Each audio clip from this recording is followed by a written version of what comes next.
Bonjour, je suis le père Roland, un missionnaire oblat en Asie du Sud-Est depuis une dizaine d'années.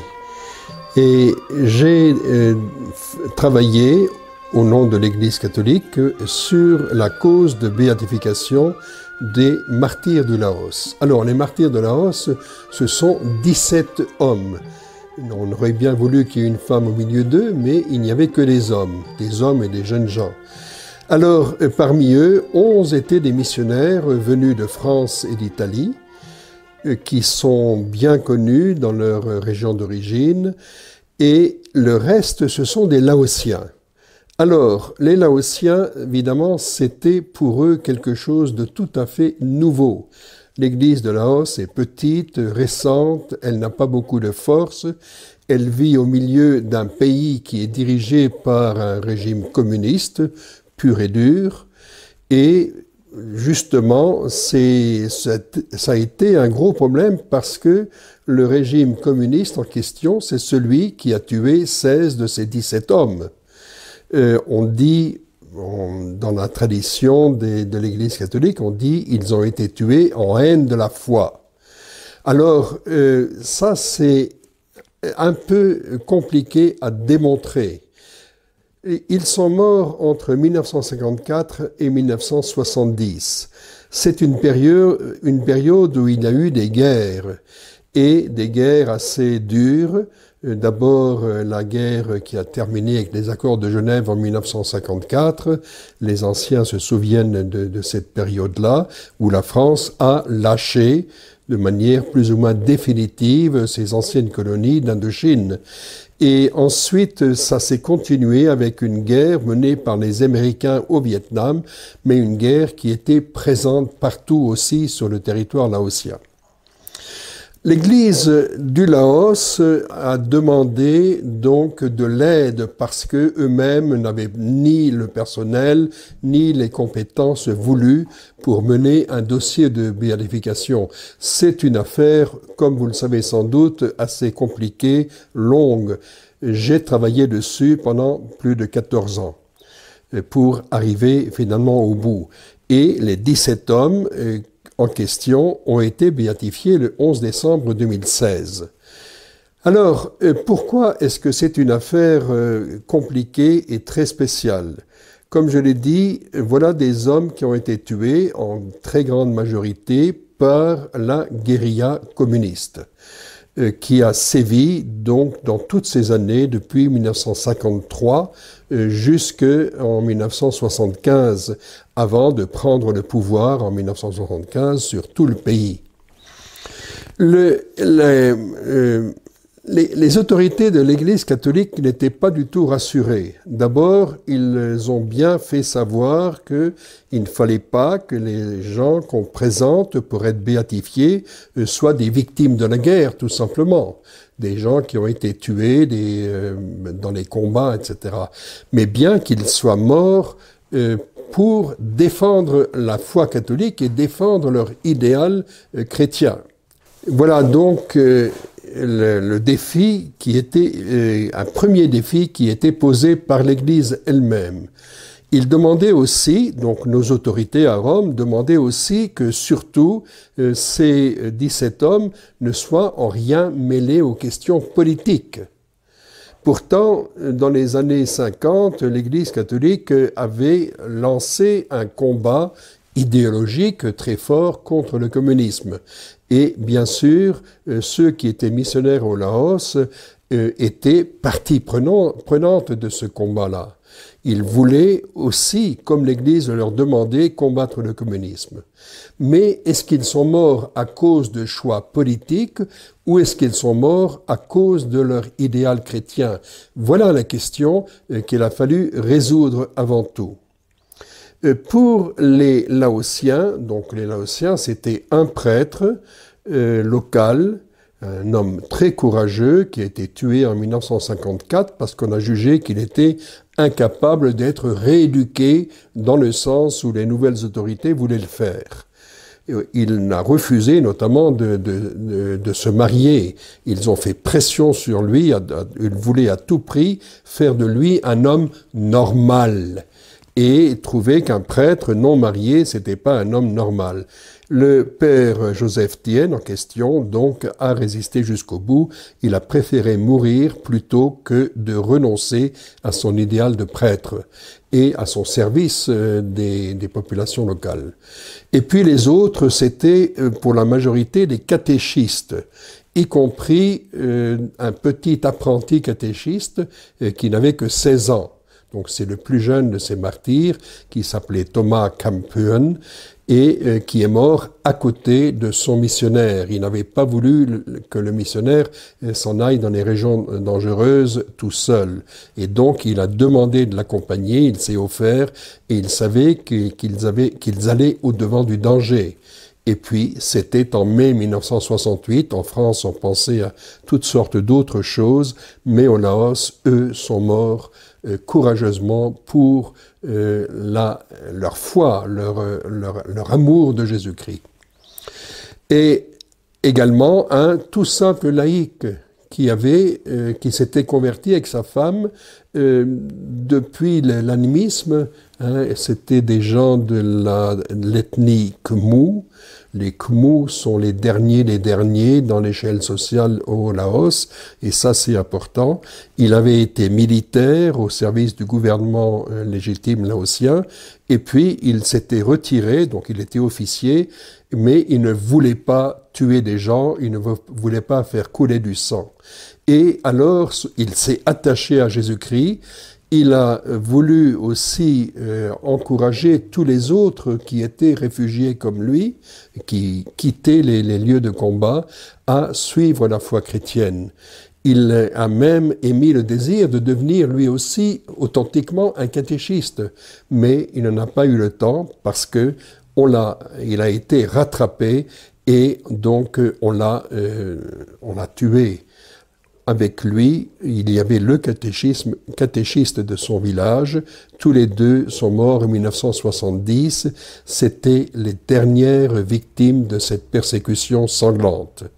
Donc, Monsieur Maïsam, il faut l'appeler Monsieur, puisqu'il était marié, il avait un enfant, et son catéchiste, marié lui aussi, Luxi, les deux derniers de la liste, mais des gens très importants, parce que c'était des gens tout simples, qui vivaient une vie de tous les jours comme tout le monde, et qui étaient dans ces villages de réfugiés dans la montagne, où il n'y avait rien ni pour les protéger, rien pour les aider. Et ils ont préféré mourir que d'aller dans d'autres régions ou se mettre en sécurité. Voilà, ça c'est l'histoire toute simple. Alors, comment est-ce qu'on a procédé d'abord? On a interrogé, je dis on parce que c'était pas moi personnellement, je ne parle pas laotien, et de toute façon je n'avais pas le droit, d'après les règles en vigueur pour les canonisations, et les béatifications. Donc, des spécialistes ont interrogé au Laos et puis aussi en France, en tout plus de 80 témoins. Des témoins qui savaient quelque chose, un peu. Certains savaient beaucoup plus, mais d'autres apportaient des faits tout simples, des petits événements de leur vie. Ils ont témoigné que les missionnaires étaient entièrement à leur affaire d'enseigner la doctrine, de prier, de faire prier les gens, de les soigner, de leur faire la classe lorsque c'était nécessaire. Donc des gens entièrement dévoués au service des populations les plus pauvres, les plus abandonnées du pays. Et lorsque la guerre est venue, ils n'ont pas pris les armes d'aucune manière, mais ils ont refusé de partir. Le pape avait demandé qu'ils restent avec les gens sur le terrain, là où ils étaient nommés. Eh bien, ils sont restés. Aucun d'entre eux n'a voulu partir, et donc ils sont restés jusqu'au moment où, eh bien, on les a simplement tués.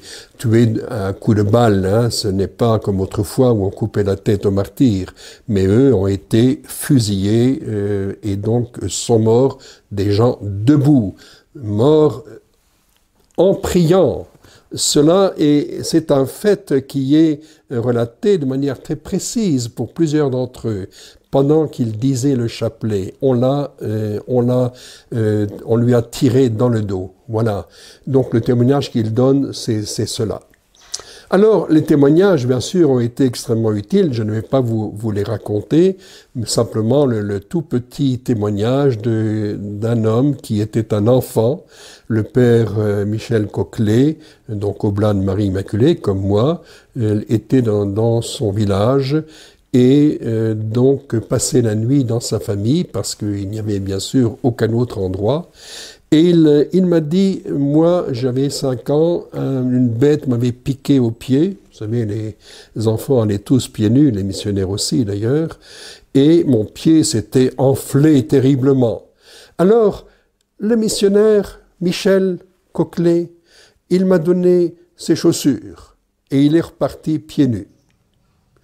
Voilà, alors ça c'est un homme qui a trouvé que la foi chrétienne, ça vaut la peine de donner sa vie parce que c'est une vie d'amour, c'est une manière d'aimer les gens, d'aimer surtout les plus pauvres, les plus abandonnés. Lui-même a senti la réalité de cet amour et il a donc suivi les missionnaires et il est donc ensuite chassé de son village, chassé des terres ancestrales. Et donc je l'ai rencontré dans un village de réfugiés au Laos. Un homme qui était encore tout ébloui de cette petite expérience, une expérience toute simple, toute bête, dirait-on, mais de ce que c'est que d'être chrétien. Être chrétien, c'est aimer les autres. Voilà.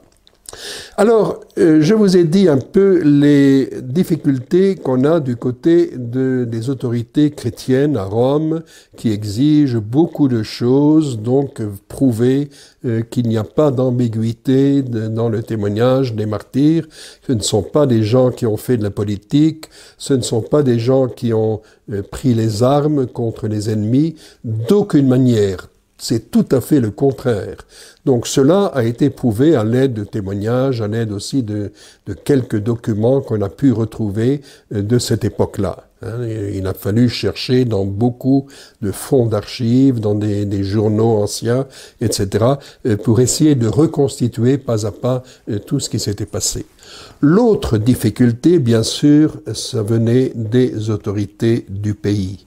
Donc le gouvernement communiste du Laos. Les évêques du Laos, qui sont 4, ont longtemps hésité. Est-ce qu'il fallait faire une béatification en cachette, quelque part à Rome ou ailleurs, en Europe, ce que les familles, quelquefois, souhaitaient ardemment, qu'on vienne les béatifier, que sais-je, à Nantes, où on avait institué cet interrogatoire des témoins, ou bien en Italie. Les Italiens étaient encore beaucoup plus attirés par cette solution, et le Saint-Siège favorisait cela. Il ne voulait pas créer de difficultés diplomatiques avec un État.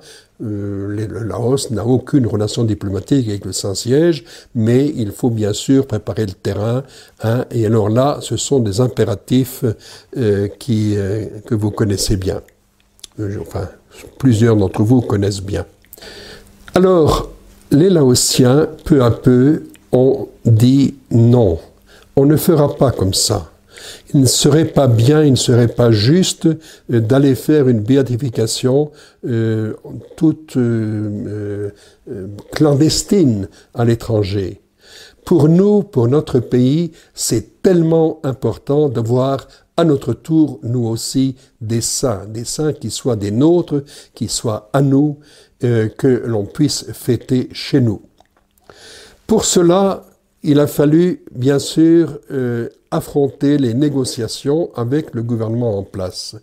J'ai pu moi-même accompagner une équipe de laïcs que les évêques ont délégués pour cela. Les évêques ne se sentaient pas en mesure de dialoguer directement avec le ministère de l'Intérieur, la sécurité publique, etc. du pays. C'était trop difficile pour eux. Alors, j'ai accompagné l'équipe des laïcs et ils sont allés voir les autorités. Ils sont revenus tout à fait découragés en disant « on n'y arrivera jamais ». Et j'ai dit « non, il ne faut pas vous décourager.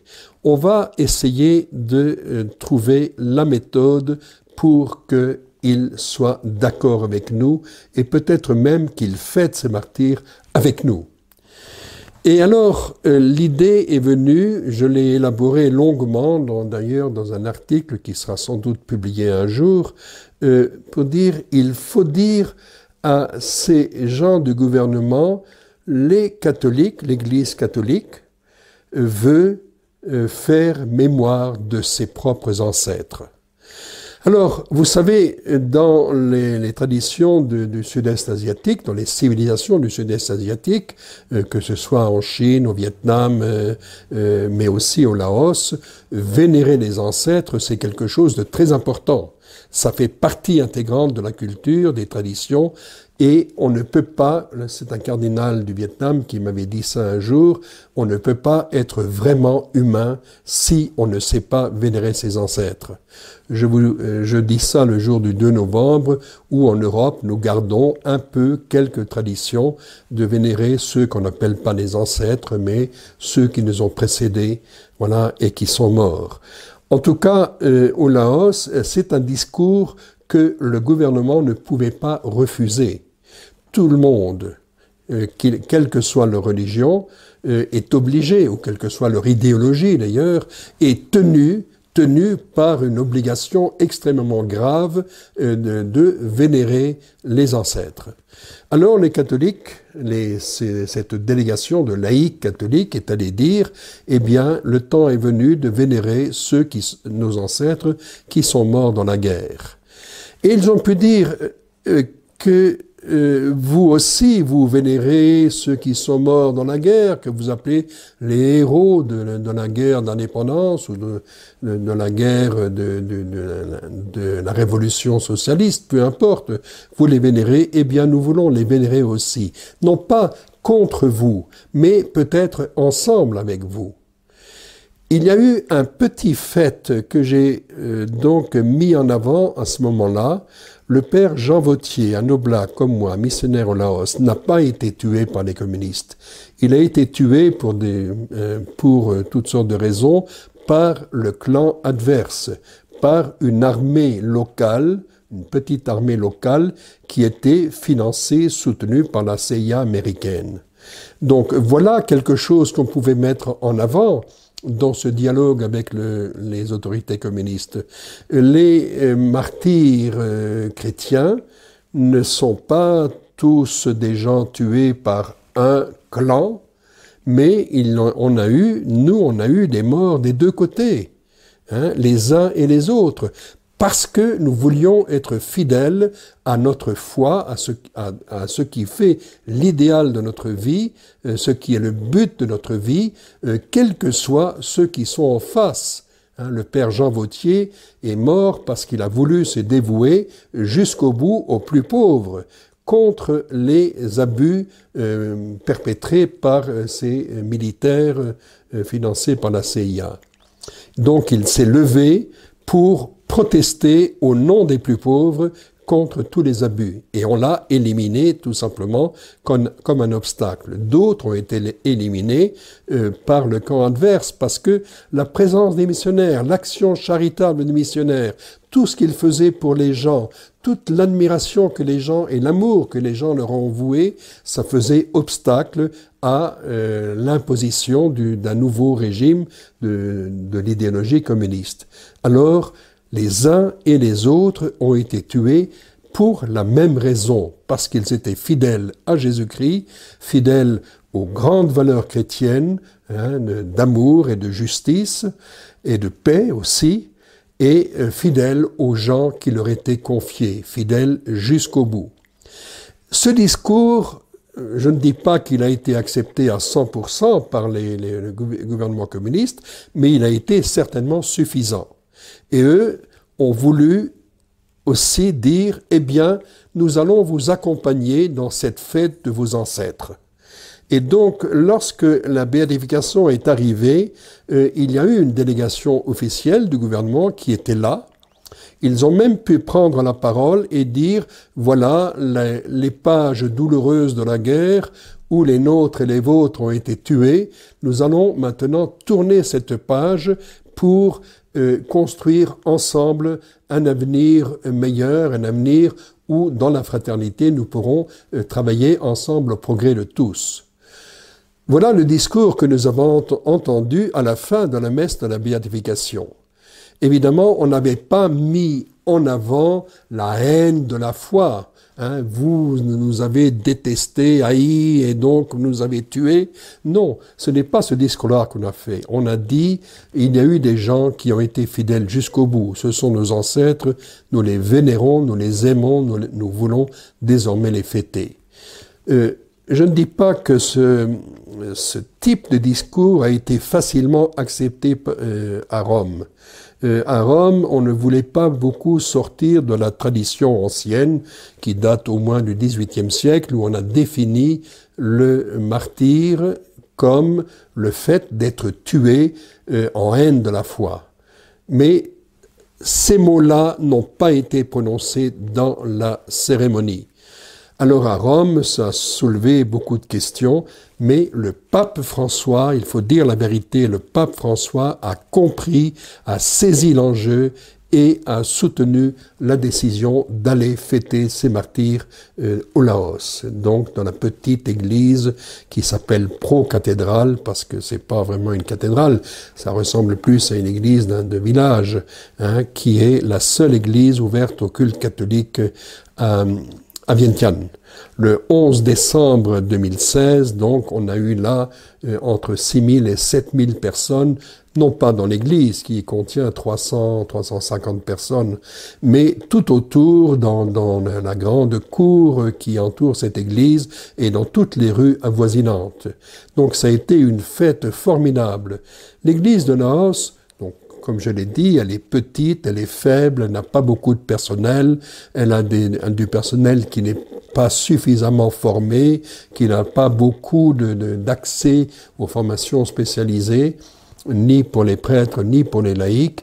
Eh bien, cette église, elle a repris courage. Pour eux, ça a été un événement extraordinaire. Aujourd'hui, cette église a relevé la tête.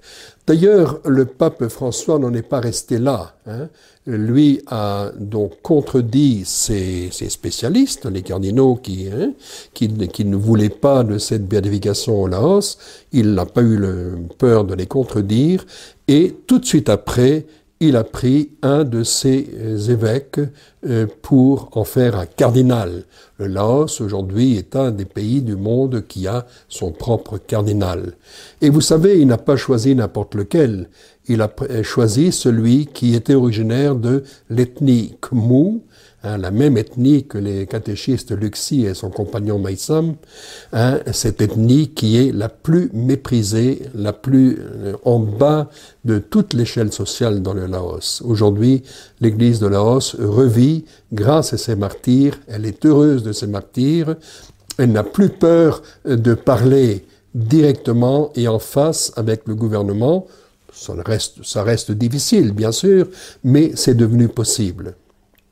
Et donc, je crois qu'on peut ensemble, nous, Français, qui avons perdu 10 missionnaires là-bas, 10 des missionnaires étaient des Français, nous, Italiens aussi, puisque un des missionnaires était un Italien, nous pouvons nous réjouir ensemble avec eux. Les missionnaires ont planté dans la douleur et dans le sang la semence de l'Évangile sur cette terre, cette petite terre qu'on appelait autrefois un coin perdu de l'Indochine. Eh bien, cette germe de foi, d'amour que nos missionnaires sont allés planter là-bas, elle a germé, elle a grandi, elle est devenue une belle communauté chrétienne. Ce ne sont pas des millions, c'est peut-être 50 000 aujourd'hui, chrétiens catholiques au Laos. Mais nous pouvons être fiers avec eux. Et bien sûr continuer à les soutenir avec de toutes sortes de manières, mais principalement par la prière. Et continuer à avoir cette âme missionnaire. Nous ne sommes pas chrétiens pour nous-mêmes. Nous sommes chrétiens pour dire notre foi avec courage, avec fierté à ceux qui nous entourent et qui désespèrent de la vie. Voilà, je m'arrêterai ici, nous pourrons en reparler une autre fois.